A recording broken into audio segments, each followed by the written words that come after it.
Hello viewers, for our BSc program with Geography as one of the subjects, we have a course on Physical Geography in which we have a block on atmosphere. In the previous video program, you have already studied about composition and structure of atmosphere. In this video program, you will study about insolation and atmospheric temperature. After viewing this program, you should be able to outline different processes involved in the heating and cooling of atmosphere and earth, explain heat budget of the atmosphere and earth, understand the factors influencing horizontal and vertical distribution of temperatures over the surface of earth, also analyze the variations in distribution of temperature over the earth's surface in the months of January and July. Almost all energy received to the earth atmospheric system is from sun. Heat received from other sources like celestial bodies as well as the interior of earth or due to disintegration of radioactive elements is probably insignificant. So, sun is the prime source of energy by the earth atmosphere system. Before we proceed further, let us know about insolation and other things. So, what is the definition of insolation? Insolation is nothing but incoming solar radiation. Now, there are some important points which you should remember. Earth intercepts only 1 in 2 billionth part of the solar energy, and it takes 8 minutes 20 seconds for the sun rays to reach the earth's surface. The amount of solar radiation intercepted by the earth's surface is approximately 2 Langley. Langley is a solar constant which is equal to 1 calorie per square centimeter per minute. Sun radiates energy in the form of electromagnetic radiation, which consists of a bundle of rays with different wavelengths as shown in this figure. It extends from shorter wavelengths like gamma rays, X-rays to radio waves which are of longer wavelengths. Let us learn about the processes responsible for the movement of this heat energy and heating and cooling of atmosphere. Some of these processes you must have already studied at school level. Now, what is radiation? Radiation is a process by which electromagnetic energy is radiated from bodies. All hot bodies emit shorter wavelengths of energy compared to the colder bodies which emit longer wavelengths of energy. Now, reflection. Some amount of solar energy is reflected back to space, and albedo is the reflectivity of the surface which denotes the percentage of incident radiation reflected by the surface. In the following table you see albedo of different surfaces are different. For example, albedo of fresh snow is very high, it is about 75 to 95% compared to water which is only 10%. So, albedo is nothing but the ratio of amount of solar radiation reflected to the amount received. Now, what is scattering? Scattering is the process by which gas or dust particles scatters a part of the solar radiation and they reach the earth in the form of diffused light. Absorption is the process in which the energy from the sun is absorbed by the surfaces and it is converted into sensible heat. So far we have studied how the energy from the sun is reflected or absorbed or scattered. Transmission is the process by which the radiation is actually transmitted. So, transmission is the way it travels a particular distance to reach the surface and it determines the transmissivity of the atmosphere. Conduction is the process in which heat is transferred from one molecule to another without changing the relative position of the molecules. The difference between conduction and convection is that in the previous, that is conduction, molecules are not changing their position but energy is getting transferred. But in convection, the molecules are actually changing their position, and in this way the energy is getting transferred. Now, what is advection? Advection takes the help of wind to transfer energy from one part to the other part. Now, can you reason out why sky appears blue or orange or red at different times? Yes, it is obviously due to scattering. How the temperature of the body is raised what is transmissibility, and what is the difference between conduction, convection and advection. Now you can correlate all the things. Now let us study the factors governing insolation. These are the factors like angle of incidence, duration of sunshine, distance from the sun, transparency of the atmosphere. Now in the following figure you can see that the sun's angle of incidence has a tremendous bearing on the heating and cooling of different parts. Like above the equator, sun is directly overhead. So if we draw a tangent from this part, then the angle of sun's rays to the earth's surface, tangent to the earth's surface, comes to about 90 degrees. So it is at a very high angle and it heats up the surface. Also the distance covered along the equator is lesser compared to the higher latitudes. If we draw a tangent here, then the angle at which sun hits the surface at this place is relatively acute angle, lesser than the equatorial part. So the amount of insolation received in the polar regions is much less compared to that received in the equatorial regions. Now duration of the sunshine is also essential factor governing insolation. You can see in this slide that at 0 degree latitude there is maximum length of day is 12 hours, and as we go from lower latitude to higher latitude, length of day increases and it reaches to about 6 months in the polar regions. So 6 months of daylight we have and the another 6 months of night we have in the polar regions. Now distance from the sun is also one reason. We have studied earlier that earth revolves round the sun in an elliptical path. So at a point where earth is nearest to the sun is called perihelion, and at the point where earth is farthest from the sun is called aphelion. So at perihelion, when the earth is at perihelion, the amount of solar radiation received is maximum compared to the point where earth is at aphelion. The amount of solar radiation received at that point of time is much less.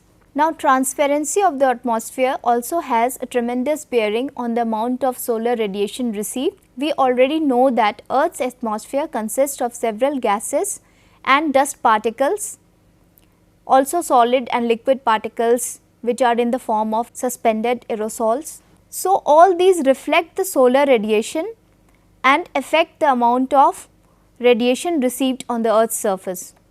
In this slide you can see that the annual distribution of solar radiation in the entire world. You can see that in the equatorial regions and the tropics, the solar radiation is very high compared to the polar regions. As we go towards the pole, the annual distribution of solar radiation decreases. You can see here also. Now let us study the heat budget of atmosphere and earth. Suppose solar radiation comes as 100%, then 7% of it is scattered to space, 25% is reflected by clouds and 2% is reflected due to earth's albedo. Just now we have already studied albedo. So 2 plus 25 plus 7 brings a total of 34% which gets reflected before reaching the earth. Now the 66% radiation which is about to reach the earth, 19% is absorbed by atmosphere and clouds, 19% falls as direct radiation, 5% is absorbed by the land surface and 23% comes as diffused radiation. So total 66%. Now 66% radiation is received by the earth apart from the 34% which has already been reflected earlier, and now the earth needs to radiate back the remaining 66% which it has received. Let us study how much units of energy earth radiates back. 120 units of energy is radiated by earth, of which 6 units is already radiated to space by earth, and 114 units is the energy which is radiated from earth's land water surface. Now 114 plus the 10 unit of the sensible heat which reaches the atmosphere in the form of turbulence and convection, plus the 23 units which the atmosphere receives through latent heat of condensation. So, 23 plus 10 plus 114 plus 19 we have already studied in the previous slide that 19% of the solar radiation is absorbed by atmosphere and clouds. So, the total radiation received by atmosphere now is 114 plus 10 plus 23 plus 19, which gives a total of 166 units of electromagnetic radiation which goes back to the atmosphere. Out of this 166 units, 106 is re-radiated back to the earth and the remaining 60 only goes to the atmosphere. Now 60 plus the 6 which was already radiated to the space brings a total of 66 units of electromagnetic radiation. So, in the previous slide we had studied that earth receives 66 units and now it is radiating back a total of 66 units to the atmosphere.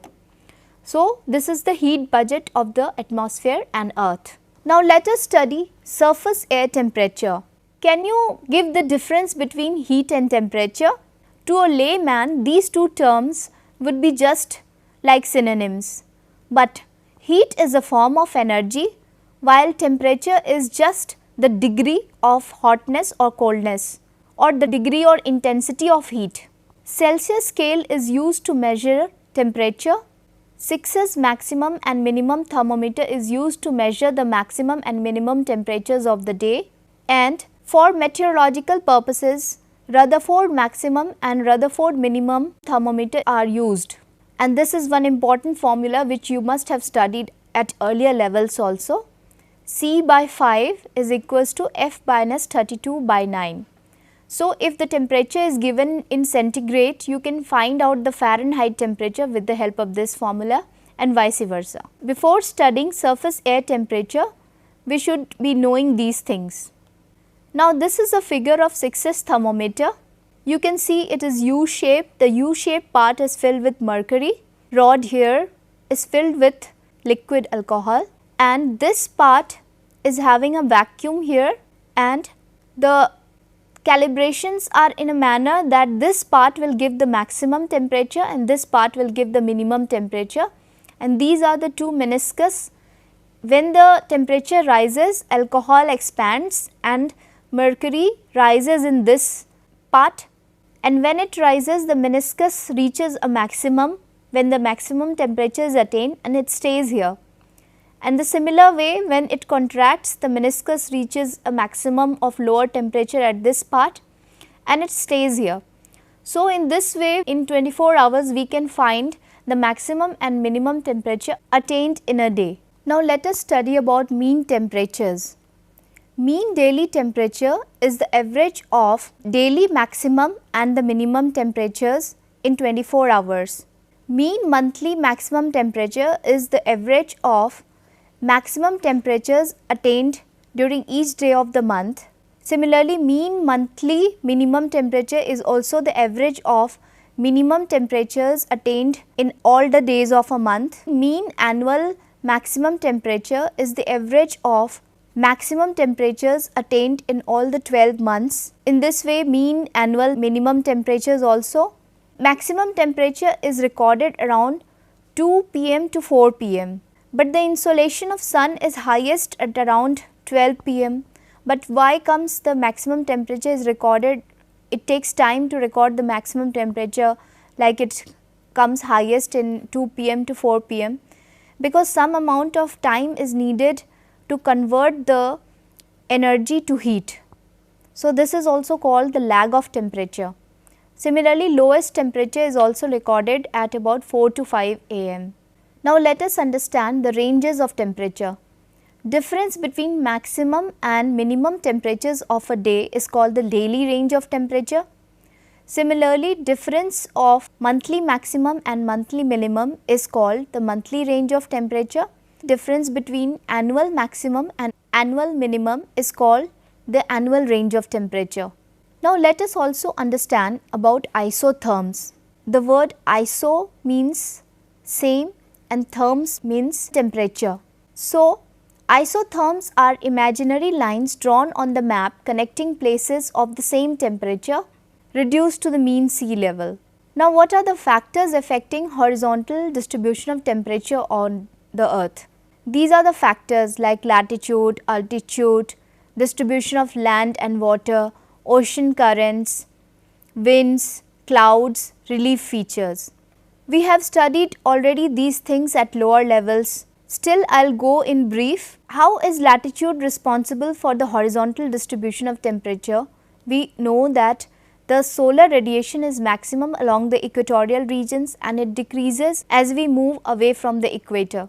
So, latitude has a tremendous bearing on the horizontal distribution of temperature. Similarly, altitude we have studied and we already know that the temperature decreases at the rate of 6.5 degrees centigrade per kilometer as we move away from the earth's surface vertically, and this is called the normal lapse rate of temperature. So, temperature decreases as we move upwards. Places which are located at a higher altitude will have lesser temperature compared to those located near the sea level. Now, distribution of land and water. Land and water have got difference in the heating and cooling capacity because specific heat of water is 5 times more than that of land. So, land gets heated and cools very quickly compared to water. So, there is quite uneven distribution of heat because of this uneven distribution of land and water throughout the earth's surface. Now, ocean currents also have a tremendous bearing on the horizontal distribution of temperature. Warm ocean currents increases the temperature if they go in higher latitudes, like North Atlantic drift increases the temperature of Western European countries, which could have been even more cold compared to their areas which are having the same latitude. Similarly, winds also have a tremendous bearing on the horizontal distribution. Warm winds increase the temperatures and cold winds reduce the temperature of regions where they go. Clouds also reflect a part of solar radiation. We have studied that diffused light comes through cloud during the daytime. So, because of clouds, lesser amount of radiation is received on the earth's surface, while during the night time cloud also traps the outgoing long wave terrestrial radiation, due to which it increases the temperature of a region at night compared to the region where we have cloud free nights. Now, relief features also affect the distribution of temperature. The south facing slopes in the northern hemisphere, in the tropics especially, will receive more heat compared to the north facing slopes. In this slide, which depicts the January isotherms for the entire globe, it can be seen that we have winter in the northern hemisphere. So, the temperature is very much low as we go away from the equator. You can see -20, -30, -50, and we have summer in the southern hemisphere. So, temperature increases in the southern hemisphere. And also one important point to note is, since northern hemisphere is having greater percentage of land areas, so we have very closely spaced isotherms in the land areas, because we have already studied that land gets heated and cooled very quickly. So, the temperature is very low in land compared to the ocean areas, and land areas are relatively cooler than the water areas. Now, in this slide, July isotherms are shown. In July, sun is directly overhead the Tropic of Cancer. So, it is summer for the northern hemisphere and winter for the southern hemisphere. A high temperature belt is seen extending from North Africa through Southwest Asia to the northwestern part of the Indian subcontinent. The July isotherms bend equatorwards over the oceans and polewards over the continents. This is because land heats up more rapidly than the sea in the similar latitudes, like the way we have seen in the previous slide also. The thermal equator is also displaced to the north of equator. We have studied the horizontal distribution of temperature, and this is the vertical distribution of temperature which we have studied in the video program related to composition and structure of atmosphere. Just in brief, I will go. These are the layers of atmosphere: troposphere, stratosphere, mesosphere and thermosphere, and distribution of temperature along these layers gives the vertical distribution of temperature. So, in troposphere, because of normal lapse rate, temperature decreases with altitude. Then there is a layer called tropopause where the mixing of gases stop, and then we have stratosphere where we have maximum concentration of ozone, or we have ozonosphere here which traps the harmful ultraviolet rays of the sun, and so temperature increases in stratosphere, and at the top of a stratosphere it reaches to a maximum temperature of about 0 degree centigrade. At the top of troposphere it was minus 50 to minus 60 degrees centigrade, and at the top of stratosphere it is about 0 degree centigrade. Now again comes mesosphere where temperature again starts decreasing because there is no ozonosphere here to trap the solar energy. So, temperature again decreases, and then comes thermosphere where temperature again starts increasing because it is near to the sun. So, it gets up heated.